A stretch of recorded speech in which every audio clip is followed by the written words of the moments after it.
Hi, I'm LKN back with another interesting topic. That's the deflection. So, before we plunge into the topic, let's see what deflection is actually. Deflection is basically redirecting the rays of light as per the dictionary that we all know. However, in IT service desk or help desk, we have been using the term deflection to redirect transactions to other channels. So the primary channel of contact to IT service desk or help desk has always been the telephonic conversations. We are trying to deflect to other channels of contacting the help desk. Primarily, we use deflection to reduce the number of direct transactions with the IT help desk as well as the IT service desk or so basically we're trying to limit the direct transactions with the IT service desk or the help desk, what we call. Let's look at how this deflection started. So help desk were more of a face-to-face interaction almost a century back. Basically the first deflection was the telephones, which helped us reduce face-to-face interactions and increase the telephone based communication to report any issues or take assistance in with respect to the product or even for general queries. Telephone was the first deflection wherein it reduced the face to face interaction with the help desk members initially. From there on, there has not been a stop for the growth and use of various deflections, and it has always surprised us on how we can achieve what we can achieve and how we can achieve with the technology as well as the future inventions which has been happening so far. Hi, this is LKN back with episode 2 of the Deflection podcast. In this, we will be covering a quick history part of the deflections as to how it all started and what are the different deflections we have used so far. The first full-fledged call center was started sometime in 1960s to support the customers with their queries and a channel to easily reach the company for assistance. Here we got another deflection added, that was the IVRs. So we were able to deflect and segregate the calls based on the different IVR options. Other than this, a couple of more important deflections were the desktops and the emails, which kind of reduced direct communication with the help desk. In 1980s, these call centers started getting outsourced. So this led to a massive use of emails and even the live chat support systems that were developed as deflections. Along with this, the IT support being outsourced, remote desktops also contributed to the growth of outsourced service providers.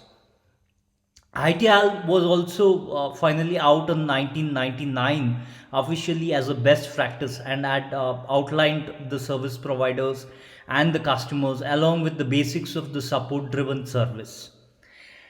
As everyone born in 1980s in India, I also started my career sometime in 2000 with these outsourced help desk supporting various devices from routers to desktops and laptops to software support.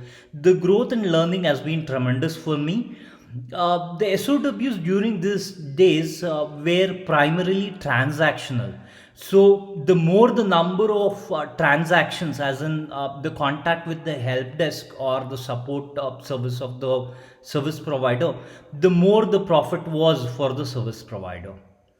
From here, as we entered the enterprise support environments and with a few more versions of ITIL, the value driven environment took a front seat.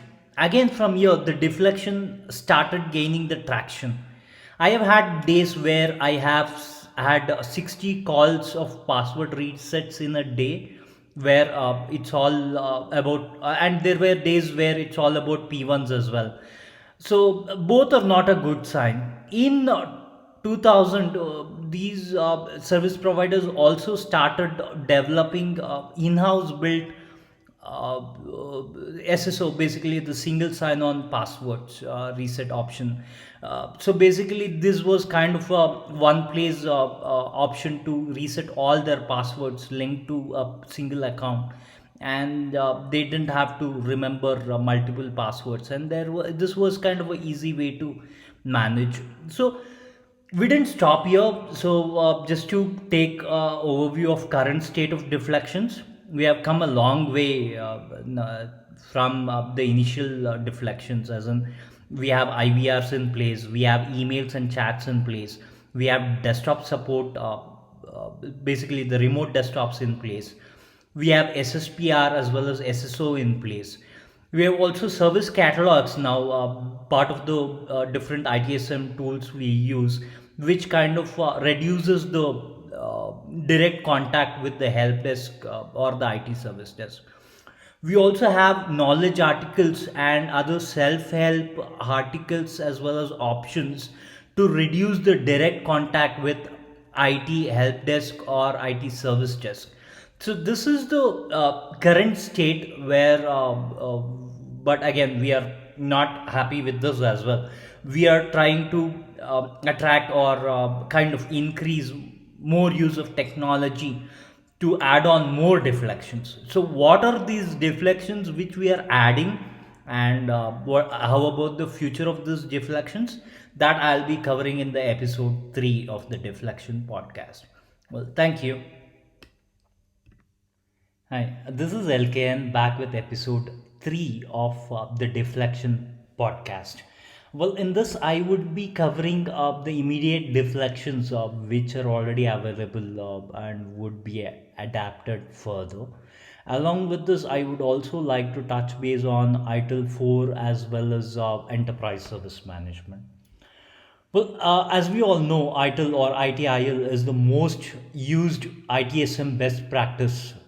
We have others as well. As part of ITIL 4 or ITIL 4, the scope has widened for use in non IT as well, with the inclusion of service value chain governance as well as project management aspects. The stress is now more on co creation of value, thereby concentrating on the holistic view of the business.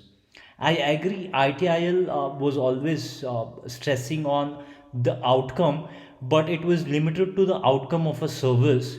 However, as of now, the scope has widened for the business. So, as of now, the stress is more on the outcome of a business that can be achieved along with the help of a service provider with uh, participation from the clients as well.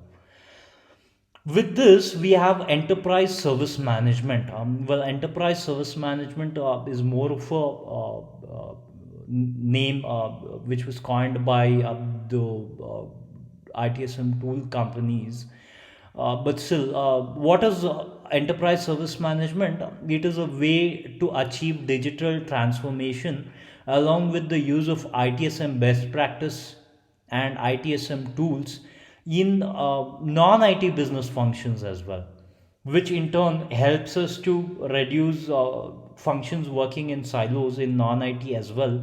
Along with this, it increases the efficiency of those functions, thereby increasing the efficiency, thereby again going back to ITL for basically helping us to increase the value of the outcome what a company can achieve along with the service provider as well as the client's inclusion. Well, with this, moving on to the next, I would talk about the immediate deflections available. As of now, we have three: chatbot, artificial intelligent ops, as well as the RPA tools. Well, let's go one by one here. The chatbot, which uses artificial intelligence, machine learning, as well as natural language understanding.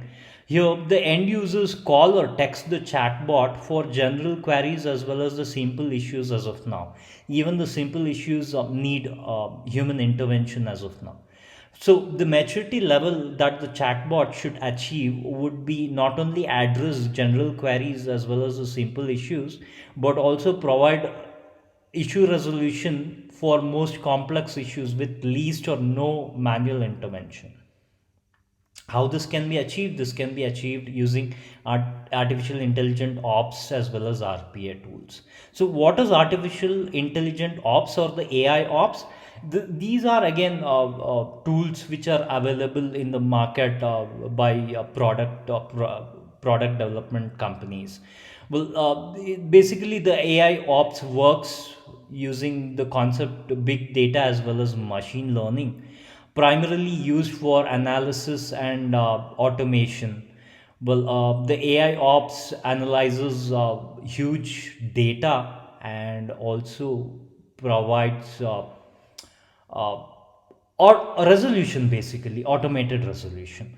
Well, the apt example would be the network and application monitoring, where it involves a huge number of data from various components. An example would be the storage mechanisms. So the AI ops can check for the data and predict when the storage is needed more and by when it can be reduced, thereby helping us manage the IT in a better way.